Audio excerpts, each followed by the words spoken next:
The days had stretched into an eternity for the Jenkins family.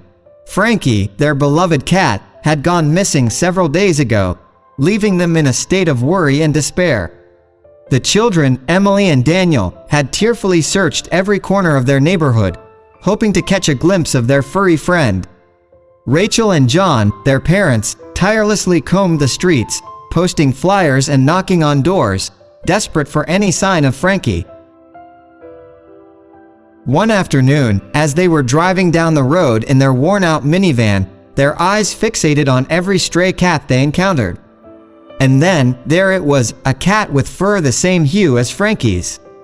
The family's hearts raced with anticipation, their hopes soaring high. They pulled over, and the man, John, managed to snap a quick picture of the injured feline before it scurried away into the bushes. The image was blurry and distorted, making it difficult to identify the cat with certainty.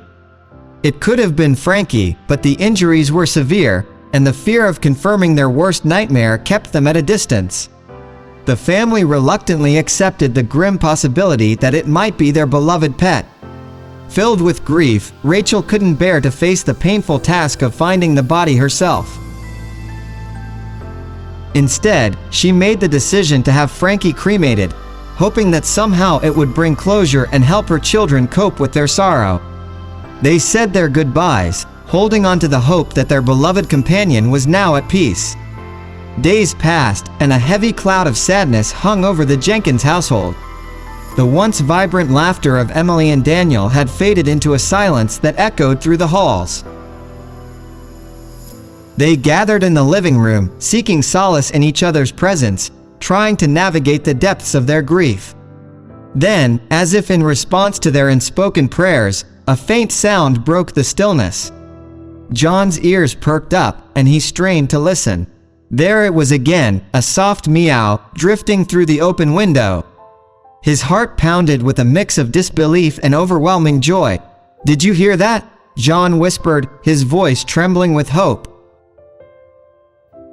Rachel, her eyes wide with astonishment, nodded in response. They exchanged a glance, their hearts pounding in unison.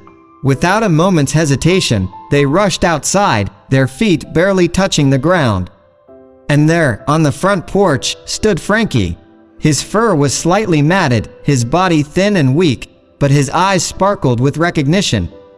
The family gathered around him, tears streaming down their faces as they showered him with love and relief.